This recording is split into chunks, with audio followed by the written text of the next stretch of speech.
Hello, my name is Cyrus Todiwala, and for the next 7 episodes, we'll be going on a gastronomic tour of Goa and Portugal, discovering the food, the people, and the cultural impacts that connected these two incredible lands for over 500 years.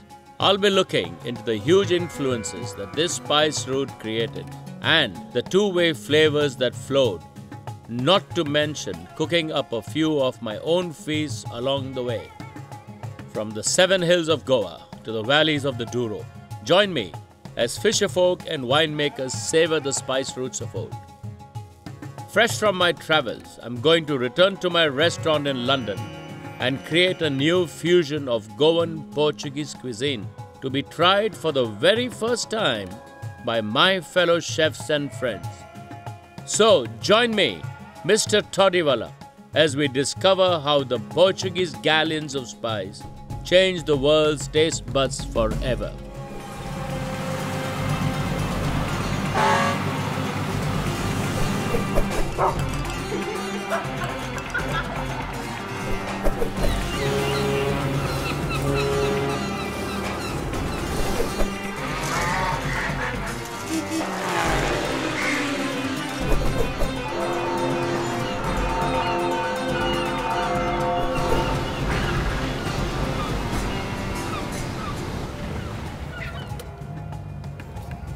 I've started my travels here in Goa, and the best way to see Goa is by road.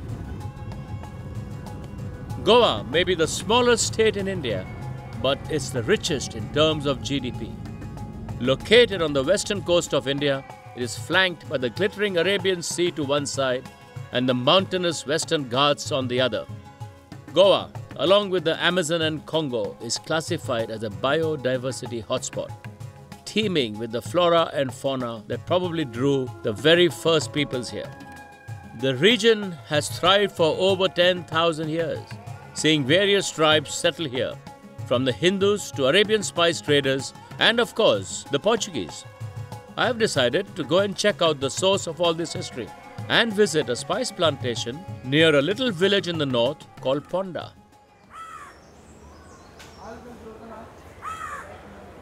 We made a trip to this spice farm today, and so much to learn, because I thought I could identify them all on trees, etc., whatever, and you just realize that you don't know everything. But what they grow here is they grow cloves and cinnamon. They get the turmeric, the ginger, lemongrass, citronella, and a few other things that they grow here. For years, the Arabs from the Middle Eastern states, they dominated spice trades. And they put a premium on the price of spices. And the Europeans found it very, very expensive to trade with them. Their quest for India let them discover Africa. Then when they went round the Cape, they eventually went further south and east, and they found India. They were looking for India for over 100 years. So they came to Goa much later. Vasco da Gama discovered Goa. So the word curry actually got distorted. But curry is a term that comes from South India called kari, which means cooked in a lot of sauce. And to us Indians, curry primarily signifies the use of coconut milk, as it does in Thailand and Burma and Malaysia, when you can go to a restaurant and buy 15 different curries, but they're called curries. Whereas in Britain, in the menus of restaurants, you never use the word curry. Only the Brits use the word curry to express that they're going for an Indian meal. You know, so it's all so confused. It's very difficult to make people understand.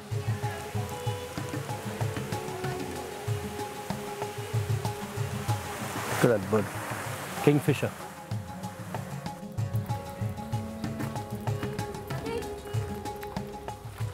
It's a piri-piri chili, or else peri-peri chili. So on the scale we measure, that's 2,800 times spicier than the normal chili. 2 chilies in one sandwich is the best medicine for your friends whom you don't like. Spices have been used by humans for over 50,000 years, and they have probably been trading them for just as long.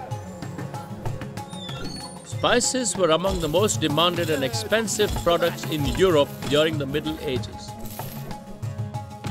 Things that we take for granted today, such as black pepper, cinnamon, cumin, nutmeg, ginger, and cloves, were worth their weight in gold. Spices weren't just used for food, but for medicinal purposes. Indispensable for good health at a time of disease and pestilence. So it's easy to see why the Portuguese would spend so much time, money and effort into finding their own passage to India. I decided to go to Old Goa, the old Portuguese capital, to find out more.